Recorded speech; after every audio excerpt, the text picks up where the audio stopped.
गुरुवार को राहुल गांधी के अमेठी से चुनाव लड़ने की बात कही थी और इस बयान के बाद से ही बीजेपी और कांग्रेस नेताओं के बीच आरोप प्रत्यारोप का दौर शुरू हो गया।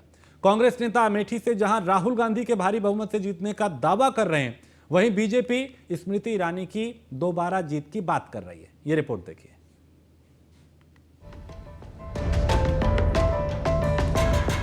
बिल्कुल राहुल गांधी अमेठी से लड़ेंगे। अमेठी के लोग यहाँ आए हैं।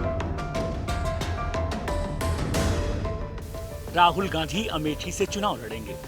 यूपी के कांग्रेस अध्यक्ष अजय राय का यह बयान आते ही अचानक सियासी तापमान हाई हो गया है। जाहिर है बयान 24 के चुनाव के लिहाज से काफी अहम है।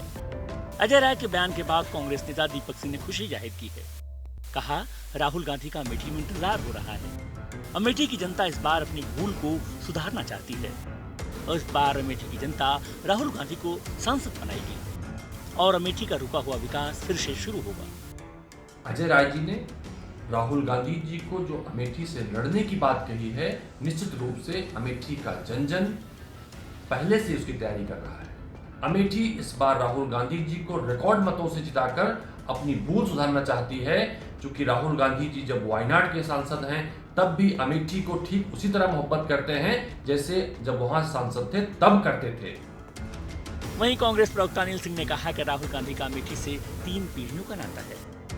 अमेठी की जनता का कोरोना काल में राहुल गांधी ने जिस तरह ध्यान रखा, ये सारी चीजें इशारा कर रही हैं कि राहुल गांधी को अमेठी की जनता भारी बहुमत से जिताएगी और स्मृति ईरानी की हार होगी। और राहुल गांधी जी हर समय हर सुख दुख में, कोरोना जैसे महामारी में राहुल गांधी ने जन जन तक, यहाँ तक कि जो अमेठी के आसपास के लोग थे, अमेठी ही नहीं आसपास के लोगों के लिए, जो गुजरात, महाराष्ट्र, आंध्र प्रदेश जहाँ भी बाहर काम कर रहे थे उन लोगों को लाने के लिए सब राशन, हर चीज़ की व्यवस्था राहुल गांधी ने किया। और राहुल गांधी का 3 पीढ़ियों का रिश्ता अमेठी से। और राहुल गांधी चुनाव लड़ेंगे और स्मृति ईरानी पूरी तरीके से चुनाव यहाँ आएंगे, उनकी जमानत करके। आप वो 3 मंत्रालय की मंत्री रही स्मृति ईरानी जी, वो जिस मंत्रालय की मंत्री रही उसके किसी एक मंत्रालय से एक ईंट 17 ब्लॉकों में कहीं रखी गई हो तो आप लोग बताएं किस मुद्दे पर चुनाव लड़ेंगे। वहीं बीजेपी ने कांग्रेस के दावों पर पलटवार किया। बीजेपी प्रवक्ता चंद्रमौली सिंह का कहना है कि अमेठी की जनता स्मृति ईरानी को अमेठी की दीदी मान चुकी है। स्मृति ईरानी ने अमेठी का विकास किया है और अमेठी के लोगों के सुख दुख में खड़ी रही है। जनता फिर उनको भारी मतों से जीत दिलाएगी। यहाँ पे स्मृति वर्सेस कोई नहीं है। अगर राहुल जी आते हैं तो 15 वर्ष जो उन्होंने अमेठी का बर्बाद किया है, उसका बदला यहाँ का नौजवान, यहाँ का किसान, सारे लोग लेने वाले हैं। और ये तो बरसाती मेढक हैं, हर 5 वर्ष के पहले आते थे, अमेठी से जो टाटा बाय बाय रिकॉर्ड में जीत के चले जाते थे। लेकिन अमेठी की जनता अब जाग चुकी है, अब गुलामी की मानसिकता को छोड़ चुकी है। अब ये आज़ाद अमेठी है। अब ये नरेंद्र मोदी जी और योगी जी के और दीदी जी को यहाँ पे चुनने वाली है। दूसरा यहाँ पे कोई नहीं आने वाला।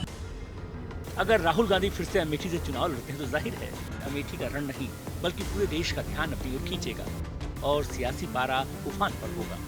न्यूज़ 1 इंडिया के लिए अमेठी से हंसराज सिंह की रिपोर्ट।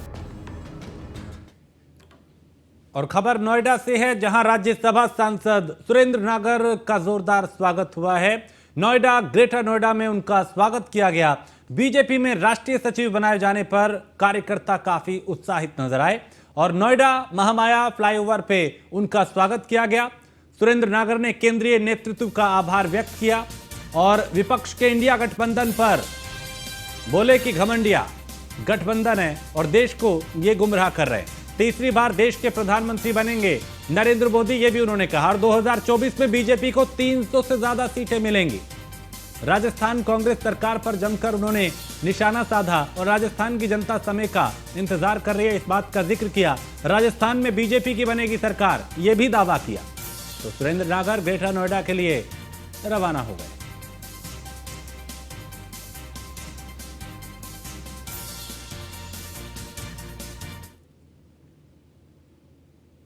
तो बीजेपी में राष्ट्रीय इस गैंग के बारे में तो कुल 6 लोगों को गिरफ्तार किया गया।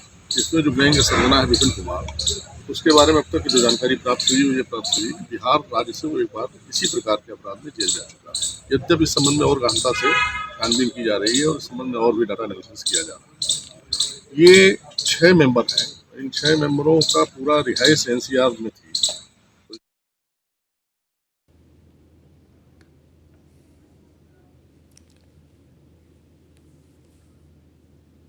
तो 2024 में बीजेपी को 300 से ज्यादा सीटें मिलने का दावा उन्होंने किया और राजस्थान कांग्रेस पर भी जमकर हमला बोला। तो राजस्थान की जनता समय का इंतजार कर रही है, सुरेंद्र नागर ने यह कहा और कहा कि वक्त पे सबक सिखाएगी। राजस्थान में भाजपा की सरकार बनेगी, केंद्र में मोदी जी दोबारा आएंगे। 300 प्लस सीटों का उन्होंने दावा किया और यहां जोरदार उनका स्वागत किया गया। कार्यकर्ताओं में भी काफी उत्साह दिखाई दिया और गर्मजोशी से यहां पहुंचने पर नोएडा में उनका स्वागत किया गया।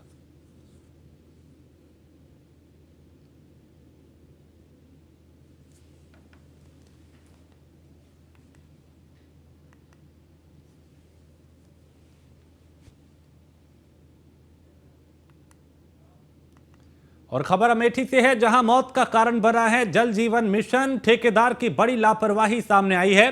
गड्ढे में गिरने से मासूम की मौत हुई है और जल जीवन मिशन के तहत यह गड्ढा खोदा गया था। गंभीर हालत में बच्चे को अस्पताल में भर्ती कराया गया था, जहां डॉक्टर ने उसे मृत घोषित कर दिया और गड्ढे को खोदकर छोड़ दिया गया था। उसकी भराई नहीं की गई थी, उसको भरा नहीं गया था। मौके पर पहुंची पुलिस अब मामले की जांच कर रही है और शुकुल बाजार थाना क्षेत्र के खेमऊ गांव का यह मामला।